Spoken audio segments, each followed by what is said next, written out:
नमस्कार दोस्तों, मैं आपका अपना बायोलॉजी एजुकेटर महेश सैनी स्वागत करता हूं आपकी अपनी बीएससी प्रो क्लासेज में।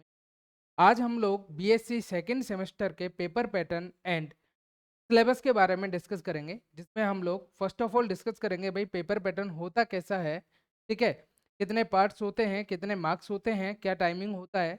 एंड उसके बाद फिर हम लोग डिस्कस करेंगे कि भाई जो अपना सिलेबस है उसमें कौन कौन सी यूनिट्स इंक्लूड है, उन यूनिट्स में कौन कौन से चैप्टर इंक्लूड है।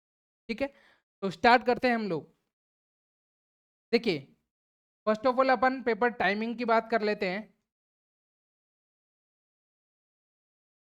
टाइमिंग में जो बच्चे अपने रेगुलर हैं या जो नॉन कॉलेज बच्चे हैं, दोनों के लिए टाइमिंग सेम रहेगी, 3 घंटे।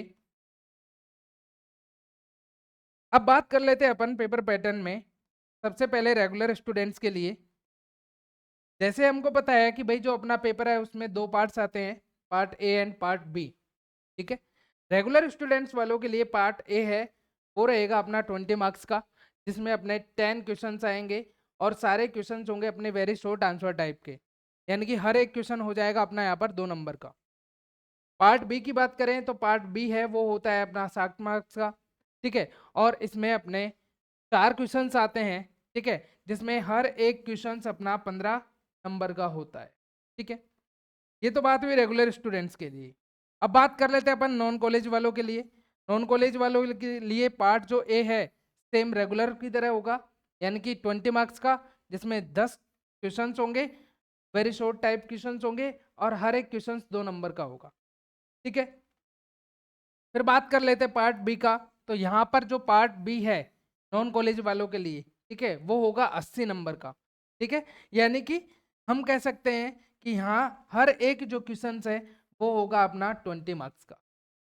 ठीक है, तो ये तो एक जनरल सा अपना पेपर स्कीम्स हो गई। ठीक है, अब बात करते हैं अपन पेपर के सिलेबस के बारे में कि भाई अपना जो पेपर है उसमें कौन कौन सी यूनिट्स इंक्लूड है और उन यूनिट्स में कौन कौन से टॉपिक्स इंक्लूड है। ठीक है, सबसे पहले बात करते हैं अपन यूनिट फर्स्ट की। तो यूनिट फर्स्ट में अपना DNA replications and expression of genes in prokaryotes ये इंक्लूड है।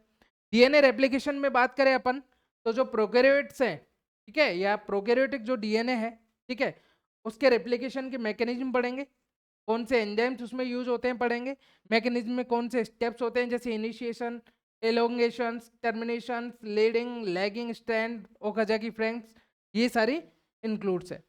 फिर बात करते हैं अपन expression of gene in prokaryotes में। तो इसमें इंक्लूड्स है जैसे transcription, initiation, elongation and termination.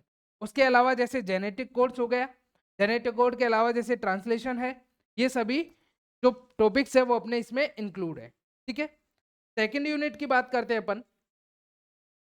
Second unit में अपने इंक्लूड है genetic inheritance and structural and numerical एब्रिएशंस।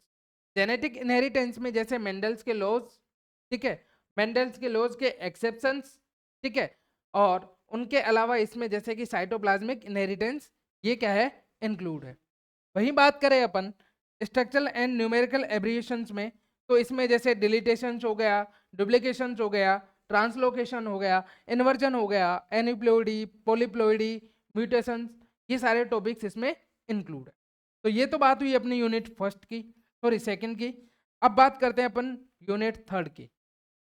Unit third में अपने टेरिडोफाइट्स इंक्लूड है, जिसमें टेरिडोफाइट्स के जनरल कैरेक्टर्स हो गए, ठीक है, एफिनिटीज विद ब्रायोफाइट्स, यानी ब्रायोफाइट्स से जो समानताएं हैं वो हो गई, ठीक है, सीड हैबिट की हेटेरोस्पोरी हो गया, ठीक है, evolution of stills in pteridophytes हो गया, इनका इकोनॉमिक इंपॉर्टेंस हो गया, ये सारे टॉपिक्स इसमें इंक्लूड है। और फिर लास्ट में बात करते हैं अपन यूनिट 4 की।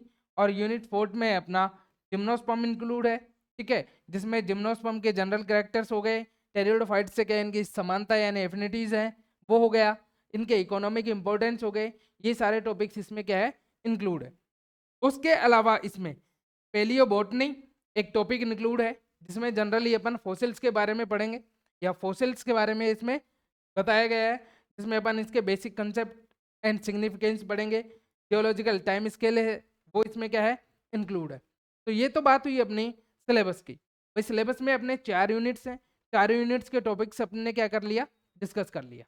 ठीक है, अब हम लोग आपके लिए एक रैपिड रिवीजन बैच ला रहे हैं जिसका नाम है रामबाण बैच। इसमें हम लोग आपको ये जो चारों यूनिट्स हैं, ठीक है, इन चारों यूनिट्स का रैपिड रिवीजन करवाएंगे, जिसमें आप लोगों को इनके लेक्चर्स, इनके नोट्स पीडीएफ फॉर्म में मिलेंगे, ठीक है, और उसके साथ ही आपको यहाँ पर मिलेंगे इंपॉर्टेंट क्वेश्चन। तो जो बच्चा रिवीजन बैच ज्वाइन करना चाहता है, ठीक है, वो अपना बीएससी प्रो क्लासेस का जो ऐप है, ठीक है, प्ले स्टोर से जाके डाउनलोड करिए, डाउनलोड करके वहां से अपना रिवीजन बैच बाई कर लीजिए। और जो बच्चा डिटेल से पढ़ना चाहता है वो वहां पर जाके जो डिटेल बैच है अपना, ठीक है, उसको ले सकता है या उसको बाई कर सकता है, ठीक है। आपको अगर ये वीडियो अच्छा लगा हो तो चैनल को सब्सक्राइब कीजिए, वीडियो को लाइक कीजिए, फॉलो कीजिए, ठीक है। और हम लोग आपके लिए इसी तरह के अपडेटिंग वीडियोस, लेक्चर्स कंटिन्यूअसली लाते रहेंगे, ठीक है। तो चैनल को आप अच्छे से सब्सक्राइब कीजिए और सपोर्ट कीजिए।